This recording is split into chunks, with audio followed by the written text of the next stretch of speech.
ইনকিলাব মঞ্চের মুখপাত্র শরীফ ওসমান হাদিকে হত্যা চেষ্টার ঘটনায় ১১ রাউন্ড গুলি, ২টি ম্যাগাজিন ও একটি চাকু উদ্ধার করেছে র্যাব-২।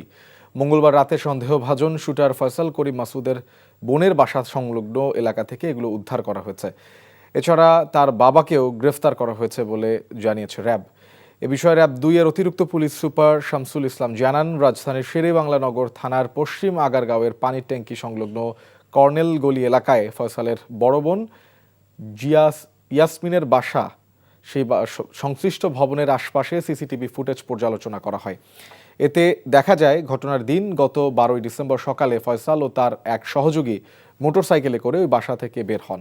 একই দিনে বিকেল ৪টা ৫ মিনিটে সিসিটিভি ফুটেজে ফয়সাল, তার সহযোগী, মা ও ভাগিনাকে দুটি ভবনের মাঝের ফাঁকা স্থান থেকে কিছু বের করতে দেখা যায়।